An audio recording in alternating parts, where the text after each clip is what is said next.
Daspletosaurus has been nerfed, and Savannah Grasslands has finally gotten a water source, and so much more is now on the public test branch for Path of Titans. So, let's get into the full review of this update. There are two major updates in this patch, and those are autorun, which autorun is now adjusted so you can either enable or disable the ability to steer your character with the camera. This is available in your gameplay settings to tweak. This was done based on feedback where people wanted the return of being able to steer with your camera, and now they brought it back with the option, of course. Now the other major change is to the map. This is to Savannah Grasslands, which is the latest part of the map to receive a water source. In fact, there are technically 4 to 5 little ponds which you can drink from.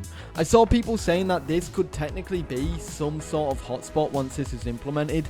Now I don't think that is the case. Do you want to know why? There's no water replenishment quest, and also the amount of water in those little ponds isn't actually enough. It's going to fill up a Spinosaurus, and then, you've got no more water in the biggest of the ponds. So yeah, that is a shame. However, take a look at them.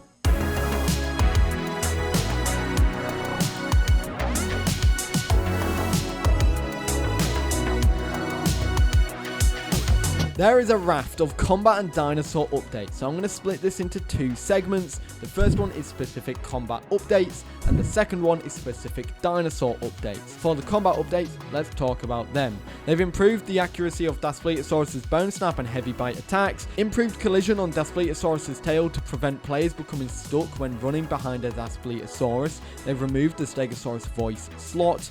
They have fixed Alioramus' on-alert ability being triggered while not actually using the ability. Fixed Draco being able to run and block at the same time. Added a minimum speed to certain abilities which prevents them from being activated in unintended ways. For example, Albertaceratops charging and stomping at the same time. Fixed a bug where all charge abilities were applying unintended extra damage. Fixed fresh blood and fetid scent passive abilities triggering when the player themselves are affected by status effects instead of only triggering by other players with a status effect.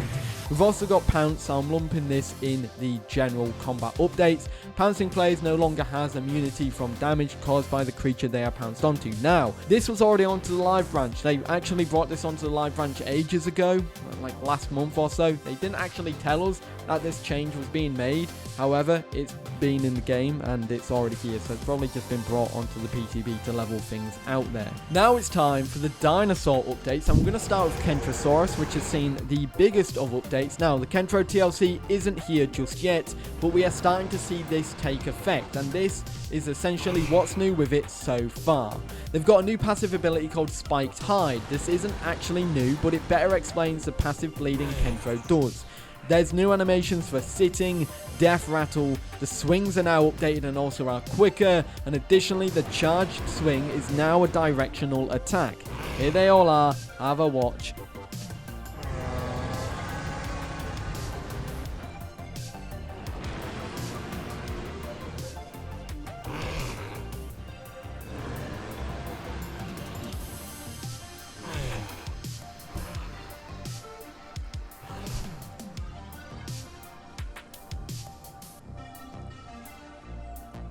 For other dinosaurs, let's dive into it.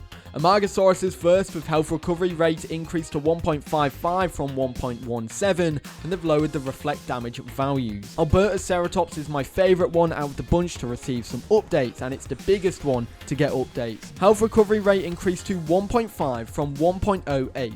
Headbutt damage increased to 45 from 40, head slam damage increased to 75 from 60, decreased head slam stamina cost, stomp damage increased to 70 from 60, improved max sprinting speed, improved turning and turning in place, increased stamina cost while sprinting. These are my favourite buffs overall from this update. The Albertaceratops is one of my favourite dinosaurs, so getting it more in line with other free slot dinosaurs like Alo, Dasp and all that will help greatly. Do note it's still slower than an Allosaurus, so the increase to the sprinting speed isn't drastic. Pachycephalosaurus sees some major love. Its charge damage increased to 100 from 40. Headbutt damage increased to 60 from 50. Combat weight is now 2,000. Pachycephalosaurus players can rejoice tonight, especially from that charge damage increase. I tested this in a fight with an Alio. It does a lot of damage. It is menacing, it is strong, and I definitely recommend you check it out. The knockback is also slightly better because of the combat weight increase as well, so yes, it's a lot better in pretty much many metrics here. Speaking of buffs and Alioramus, because this one is next, its bite damage is increased to 55 from 45, its max health increased to 475 from 400. Finally, Alio gets some buffs. I do wonder though, do you think it needs more? Let me know in the comments. And finally, well, this isn't finally, this is the final major change to any dinosaurs, is Daspletosaurus. This one has been nerfed. Its heavy bite damage is 90 from 120. Heavy bite cooldown is now 15 seconds from 5. Piercing bite damage has been reduced to 120 from 150. It's important to understand two things mainly. Daspletosaurus is still stronger than when it was before it got the major buffs. However, of course, this nerf is mainly to bring it back in line with other free slots because it was outperforming as a apex killer.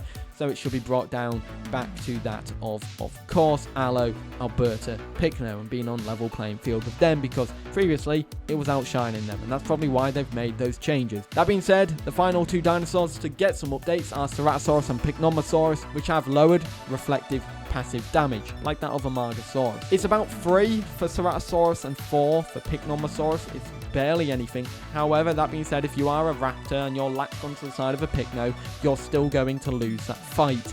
Funnily enough, it's going to be, you're going to shave your health off before you shave its health off. The final things to go over now are community servers, miscellaneous, and bug fixes. Let's start with the community servers because they have fixed log spam for gameplay abilities and effects, fixed game rarely locking when users are teleported by an admin while editing their character, fixed a rare crash related to modded subspecies, and fixed selecting a burrow in creator mode causing a crash. And now on to the miscellaneous stuff, because they've reduced audio memory usage on mobile devices, which helps prevent out of memory errors, added temperature and battery icon large variants to the settings screen with a warning about high settings to mobile, added warning to mobile users who are using 60 FPS mode, as high frame rates can possibly cause device overheating.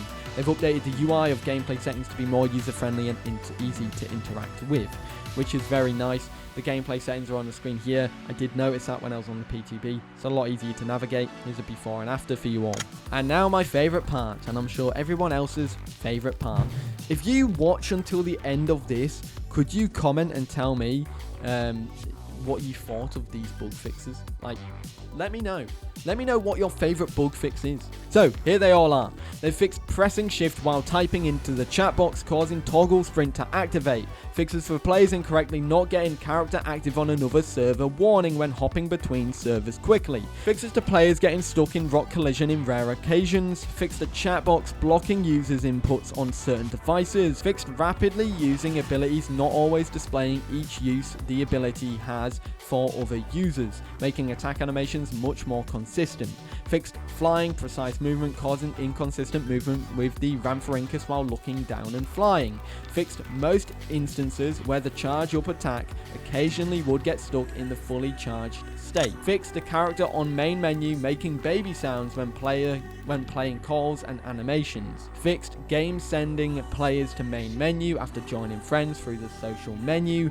Fixed the quest failed pop-up forcing the chat box to close. Fixed getting location quests while already in the same location. Fixed rare instances of crashing when mods were unloaded. Various audio fixes for PlayStation, Xbox and Switch.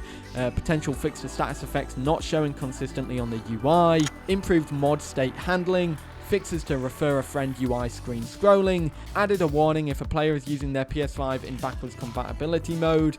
Fixed high sensitivity controllers not being able to effectively scroll the in-game chat box. Fixed in-game chat getting cut off at certain screen resolutions. Fixed footsteps not displaying correctly on mobile devices.